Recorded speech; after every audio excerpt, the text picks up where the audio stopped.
Hello friends, तो कैसे हैं आप सभी लोग। तो कैसी चल रही है आपके एग्जाम्स की तैयारी। कमेंट्स में मुझे ज़रूर बताएं कि आप किस किस एग्ज़ाम के लिए प्रिपेयर कर रहे हैं। तो चलिए आज मैं आ गई हूँ एक नई अपडेट के साथ। तो शुरू करते हैं।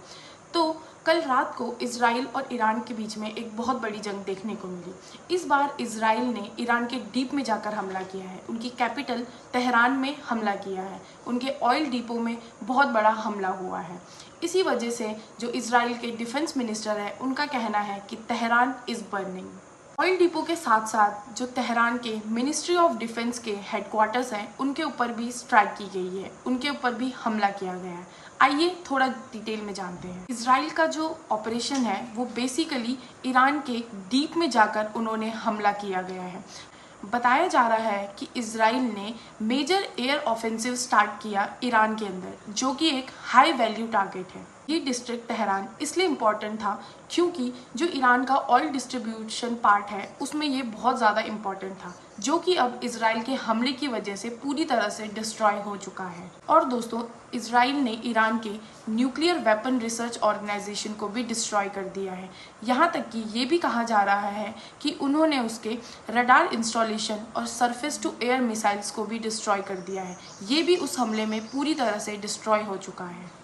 तो दोस्तों, देखा जाए तो इजराइल की स्टार्टिंग से पहले से ही यही प्लानिंग है कि ईरान के बॉर्डर्स पर जो डिफेंस सिस्टम है, जो रडार सिस्टम है, उसको सबसे पहले डिस्ट्रॉय किया जाए और वहाँ पर फिर फाइटर जेट्स भेजकर बॉम्बिंग की जाए। अब इस पे ईरान का कहना है कि जो इजराइल का F-35 फाइटर जेट है उसे शॉट डाउन कर दिया गया है ईरान की तरफ से, और उसमें जो पायलट था उसको भी कैप्चर कर लिया गया है, लेकिन इसका कोई प्रूफ नहीं है।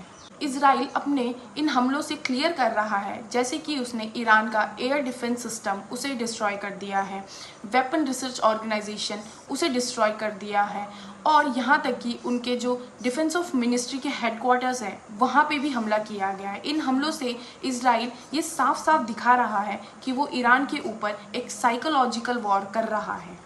आप देखेंगे कि दोनों तरफ से बराबर हमला हो रहा है, नुकसान दोनों तरफ बराबर हो रहा है। दोनों तरफ की आम जनता को बहुत भारी नुकसान झेलना पड़ रहा है। लेकिन सवाल ये है कि क्या दुनिया दोबारा से वर्ल्ड वॉर की तरफ जा रही है। अब देखते हैं कि आगे क्या होता है।